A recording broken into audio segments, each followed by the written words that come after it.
This is the summary for Lesson 6, and Lesson 6 is on similarity.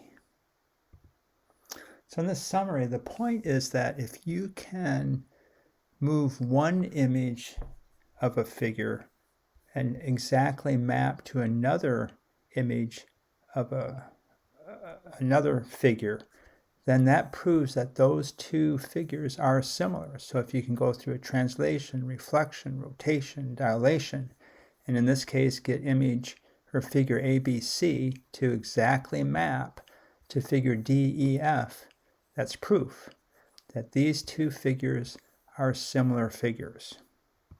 So in this case, what they suggest that you can do, and there's lots of ways to do this, they say, well, you can reflect it over the line of reflection, so reflect ABC over this line of reflection, and then rotate A, and they call it A prime, B prime, C prime.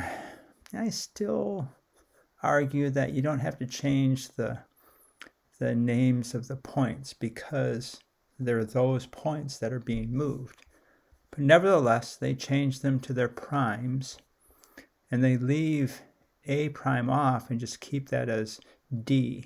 And so that's, I'm still not sure. I would have to talk to somebody that knows more about this than I do. And then rotate this image. Now it's D, B prime, C prime. In this case, it looks like it's about 90 degrees, and it does match now what they call D, C double prime, B double prime.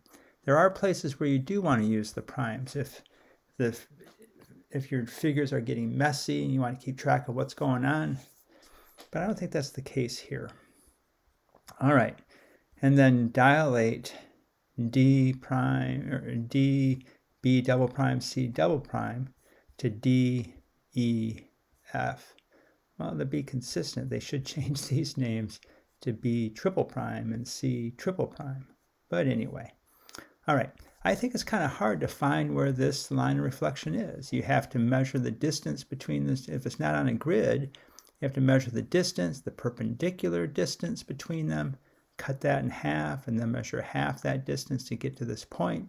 Draw the line of reflection. I think an easier way to do this, and again, there's lots of ways to do it. I think for me, an easier way to do it would be to translate ABC over so that E covers D, and then the other 2 points move in the same way.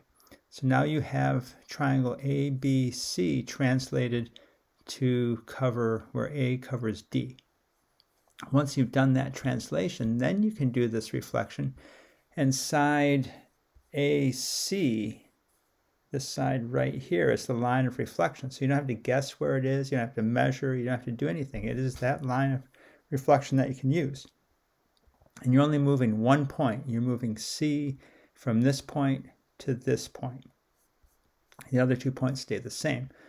Once you've done that, then it's a 90-degree rotation up to here, and then it's a dilation using D as the center of dilation. So I would argue you should call that A as the center of dilation. A goes from here to here. That point is now A. It's A and D on top of each other. And then dilate that so that it covers figure DEF. I don't know what the dilation factor, it looks like the dilation factor is probably, or the scale factor is probably 2. It's 1 unit, 2 units. Yeah, that looks like it's it. All right, so that's the summary. And again, the point is proving that one figure is similar to another figure using a series of rigid transformations, either a translation, a reflection, rotation, or a sequence of those, and a dilation if you need to use a dilation.